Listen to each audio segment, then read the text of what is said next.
Ngomongin tentang isu lingkungan, khususnya perubahan iklim, sebenarnya bukanlah hal yang baru lagi, karena emang udah terjadi cukup lama di Indonesia.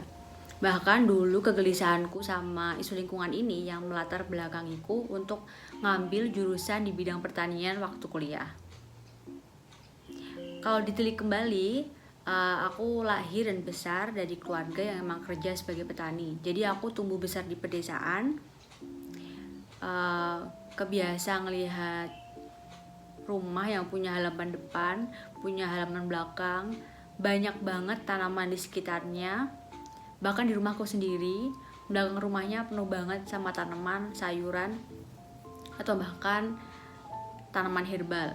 Jadi ibaratnya kalau dulu waktu kecil ibu mau masak tinggal metik di belakang rumah, kalau mau pengen bikin sambal tinggal ambil cabai, tinggal diulek jadi. Jadi bisa dibilang lingkungan itu emang erat banget kaitannya sama kehidupanku sehari-hari.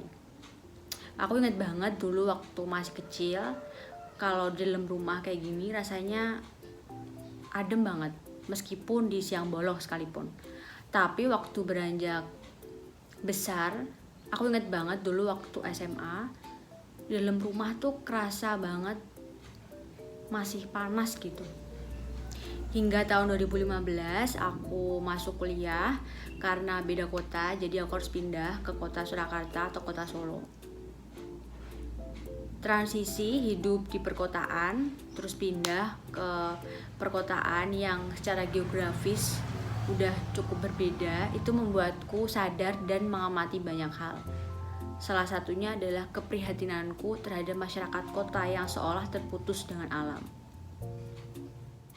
Ketika masyarakat desa mismanage terhadap alam, mereka akan benar-benar ngerasain dampaknya. Sebagai contoh, misal di pedesaan ada sebuah bukit, terus semua pohonnya ditebang. Waktu musim kemarau datang, terjadilah kekeringan. Permasalahan kekeringan ini nggak bisa diselesaikan dengan pasang PDAM misalnya, karena saking pelosoknya PDAM nggak bisa menjangkau pedesaan ini. Sedangkan kalau musim hujan, masalah lainnya muncul, yaitu tanah longsor dan juga banjir. Sedangkan orang perkotaan atau masyarakat urban umumnya, kalau ada mismanage terhadap alam, mereka nggak akan langsung ngerasain dampak langsungnya. Sebagai contoh nih, misal kalau di perkotaan airnya tercemar, bisa aja dong mereka beli air galon isi ulang untuk minumnya. Kalau misal kekeringan, sumur mereka nggak ada air, bisa aja pasang air PDAM, selesai deh masalahnya. Kalau misal dalam rumah ngerasa panas banget, bisa langsung pasang AC ataupun beli kipas. Kalau misalnya keluar rumah panas banget, mau main mau keluar panas banget, tinggal naik mobil atau pesen lah ojek online. Sesimpel itu, seolah-olah masyarakat kota punya privilege yang lebih untuk menggunakan teknologi yang seolah menunda perubahan iklim.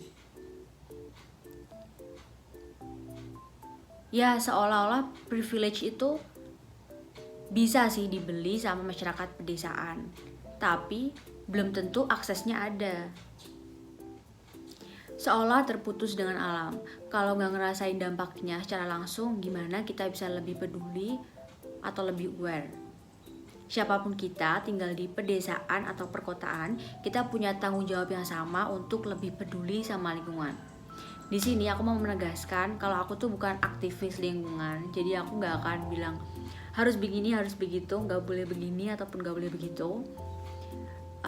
Nggak kayak begitu ya. Kita semua punya tanggung jawab yang sama untuk lebih peduli, dimulai dari hal-hal yang kecil. Misal nih, kalau mau groceries, bisa dibiasain bawa kantong belanja sendiri. Terus kalau misal keluar hangout, beli es, kurangin pakai sedotan plastiknya, dan hal-hal yang lain lah. Karena perubahan iklim ini tuh benar-benar terjadi dan nggak bisa kita hindari. Jadi kita semuanya perlu lebih belajar dan lebih aware sama lingkungan terdekat kita. Terima kasih dan sampai jumpa.